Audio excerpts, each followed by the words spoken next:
Hi students, here we are discussing the fourth unit in chemistry, structure of an atom. Previous video session we discussed about the various subatomic particles present in an atom such as electrons, protons, neutrons, and also we discussed about the structure of atom as proposed by J.J. Thomson. So, in today's session, we are going to see about the next proposition by a scientist for the structure of an atom. Rutherford's model of an atom. Ernest Rutherford was interested in knowing how electrons are arranged within the atom. அதுக்காக அவர் devise பண்ண experiment தான் alpha particles and gold foil experiment. So அவர் என்ன பண்ணார்னா gold ஃபாயிலை ரொம்ப ரொம்ப ரொம்ப ரொம்ப தின்னாக இருக்கிற மாதிரி he took a gold foil and that gold foil மேலே he allowed alpha particles to pass through it. So alpha particles அப்படின்னா என்னன்னா it is nothing but doubly charged helium ions and they have a mass of 4u and these are very fast moving and they have a considerable amount of energy. So in the alpha particles in the thin layer of gold foil வழியா pass பண்ணும்போது what happened அப்படின்றது தான் it was his activity. So imagine this is a thin sheet of gold. Okay, so thin sheet of gold na adanade thickness part just you can imagine how it is அப்படின்றது. This is the thickness part. So in the thickness எப்படி இருக்குன்னா 1000 atoms thick. So in the மாதிரி thick you can imagine it is not actually the thick, it is a very very thin sheet, but the thickness of it எத்தனை layers of atoms இருக்கும் அப்படின்னு பார்த்தா ஒரு 1000 layers இருக்கும். Gold foil எத்தனை layers of atom இருக்குமா ஒரு 1000 atoms thickness இருக்கக்கூடிய ஒரு gold foil. So adila alpha particles when it was sent, so he checked out how the alpha particles behaved. So what did he expect? He expected that alpha particles would be deflected by the subatomic particles in the gold atom. ஏன்னா இது ஒரு positive ஸ்பியரா இருந்ததுன்னா alpha பார்ட்டிகல்ஸும் பாசிட்டிவ்ன்றதுனால light charges ரிப்பெல்னு நான் சொன்னேன் இல்லையா போன வீடியோவில். So ஒரு பாசிட்டிவ் ஸ்பியர் குள்ள if in case a positively charged particle goes, obviously deflection will be there இல்லையா. ஏன்னா ரெண்டுமே they will repel each other. அதனால ஸ்ட்ரெயிட்டா போகாம போற ஆல்ஃபா பார்ட்டிகல் அப்படியே ஸ்ட்ரெயிட்டா வெளியே வரதுக்கு பதிலா it will undergo some deflection அப்படின்றது தான் அவருடைய எக்ஸ்பெக்டேஷன். ஸோ அவரோட அப்சர்வேஷன்ஸ் என்ன அப்படின்னு பார்த்தோம்னா most of the fast moving alpha particles passed straight through the gold foil. So this was the first observation. Second one, some of the alpha particles were deflected by very small angles. See here, most of the alpha particles are just coming out as such. Ana very very few of them get deflected. இது ஏன் getting deflected அப்படின்னு பார்த்தோம்னா nucleus கிட்ட போகும்போது it will get deflected. Okay, ஏன்னா நியூக்ளியஸ்குள்ள தான் என்னமா இருக்கு protons are there. That is why positively charged and the nucleus பக்கத்துல போகும்போது it will get deflections, whereas அது பக்கத்துல போகாம போச்சுன்னா it will just come out as such. And there was surprisingly another thing, 1 out of every 12,000 particles appear to rebound. Rebound na enama this one, it is going, it is hitting a nucleus, thereby it is getting back again. So rebound another 1 out of every 12,000 particles appear to rebound. So these were the observations as made by Rutherford. In an observation most of the particles straight up poiduchu, a very few got deflected, that too by a very small angle, and 1 out of every 12,000 particles appear to rebound. இது எதனால, why this happened அப்படின்றது தான் it is the conclusion part. So what he concluded from these observations அப்படின்னு பார்த்தோம்னா straight it is going அப்படின்னு சொன்னா straight போறதுக்கு என்னமா நிறைய காலி இடம் இருந்தா தானே, empty space இருந்தா தான் straight anything can pass through, correctா? So his conclusion was that most of the space inside the atom is empty because most of the alpha particles passed without getting deflected.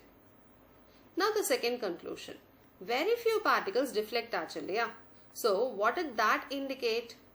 In the positive charge it occupies a very small space inside the atom and அந்த positive spaceக்கு பக்கத்துல if in case your alpha particle went, in that case it got deflected.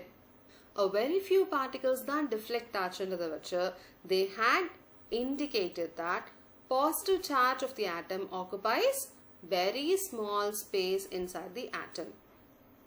And the last one, 1 out of 12,000 rebound ஆச்சு இல்லையா? So in the deflection by 180 degree, அதுதான் rebounding. Okay, so அந்த rebounding, what did this show? அப்படி இருக்கக்கூடிய அந்த positive chargeம் it is all concentrated together in a very small volume within the atom, and exactly அந்த இடத்துல நேரா போய் ஏதாவது ஒரு alpha particle hit பண்ணுச்சுன்னா what will happen? It gets rebound. In the deflection by 180 or getting rebound is because of what? It indicates that the positive charge and the mass of this particular atom, it was concentrated completely in a very small volume within the atom. And also he calculated that in the radius of this nucleus inside which this entire positive charge was calculated, right?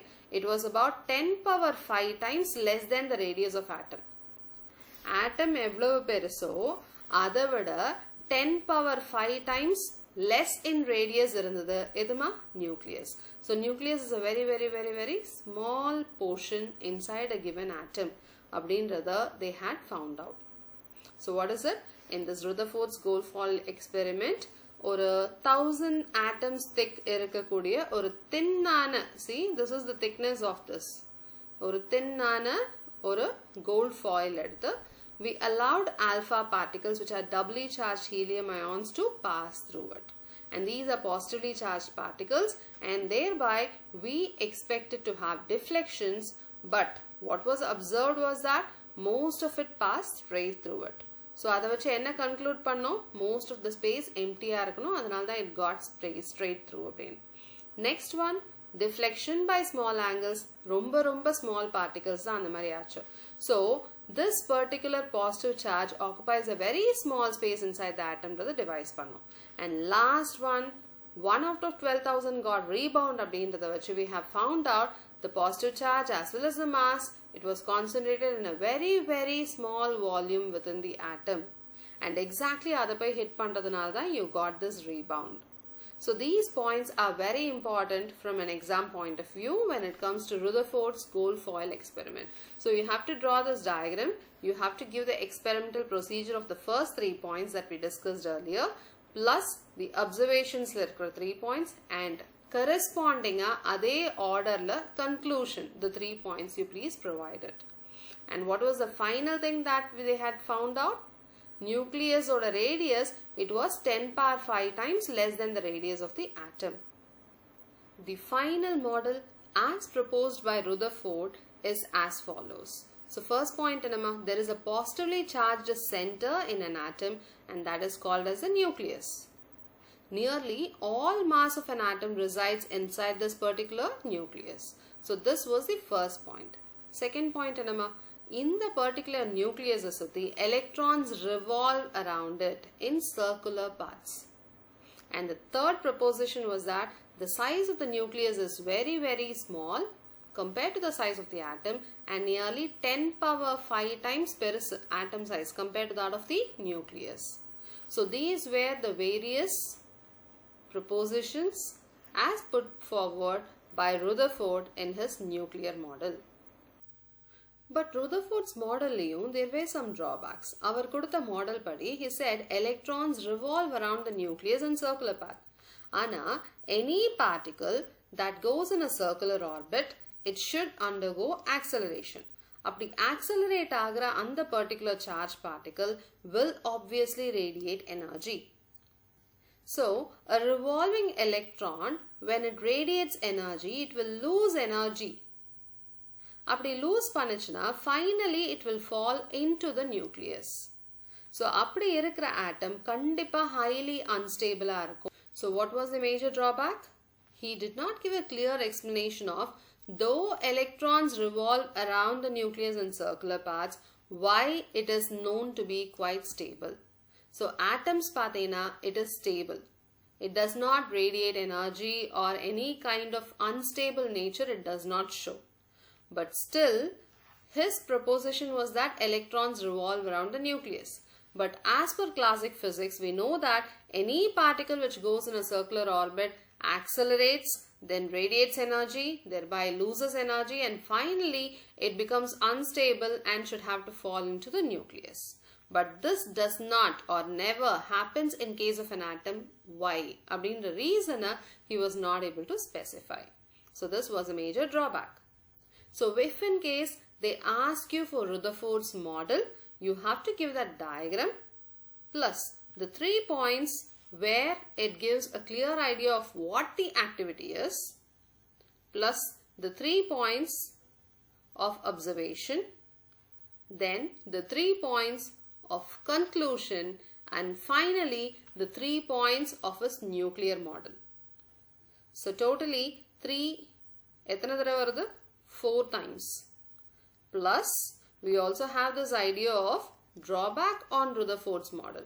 So in the sequence, first particle circular orbit la pochuna, it should get accelerated, accelerate achuna, radiate energy, radiate panachuna, then it will lose energy, thereby it becomes unstable and falls into the nucleus. In the sequence correcta, you have to present it when you are discussing about the drawback. So either they'll ask completely as a 5-mark question, or they can split and ask specifically any particular part of these 3 points. Drawbacks கேட்டாங்கன்னா 2 marksல specify பண்ணலாம். அப்படி இருந்ததுனா you have to discuss about the nuclear model where he has given this point like electrons revolve. But if an electron revolves, இதெல்லாம் நடக்கும் அப்படின்றத in sequence you have to give. Just a drawbackனா இதை மட்டும் you can't just give. You have to specify about his nuclear model statement and how this is controversial to that. அப்படின்றத சேர்த்து you have to discuss. The next model is that of Bohr's. Bohr என்ன பண்ணானா, he overcome the objections raised by Rutherford's model. So what he said was, only certain special orbits, which are known as discrete orbits for a given electron, are allowed inside the atom. And or an electron, when it is revolving in these discrete orbits, they will not radiate energy. So in the discrete orbits known irukku, in the discrete orbits la revolve agra varaikkum it will not radiate energy. So this was the model given by Bohr, and thereby we have overcome Rutherford's model oda drawback. These orbits, these discrete orbits, they are otherwise called as shells, and these are called as the energy levels. So what are the various energy levels அப்படினு பார்த்தோம்னா, உள்ள இருக்கிறது nucleus. So the first energy level it's called as K shell, where the number is first shell, and L shell it is the second shell, M denotes the third shell, N denotes the fourth shell, and it goes on as such. So these orbits or shells are represented by, starting from K, it goes on K, L, M, N, O like that for numbers 1, 2, 3, 4 etc. So the first shell is K shell, second shell is L shell, likewise. So this was the proposition given by Niels Bohr. So what were the achievements of this person Niels Bohr? He got the Nobel Prize for his work on the structure of atom in the year 1922, and also he has given various writings. The 3 major things are theory of spectra and atomic constitution, atomic theory, and description of nature. So this is about Niels Bohr. So the last of all discoveries, the last subatomic particle, the neutrons, when was this found? 1932. Who found this one? J. Chadwick. He discovered this neutron has no charge, and also it has mass nearly equal to that of a proton. So it was eventually named as what? Neutron. So neutron pathina, they are present in the nucleus of all atoms except that of hydrogen. Hydrogen oda isotopes it will be present, but in case of plain hydrogen atom, it has got 1 proton and 1 electron and 0 neutrons.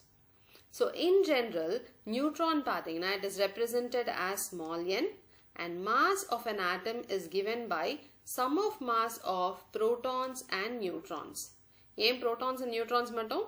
Already we discussed, right? Electron pathina, it is very, very, very negligible mass compared to that of protons and neutrons. So we use only the sum of masses of protons and neutrons when we are discussing about the mass of an atom.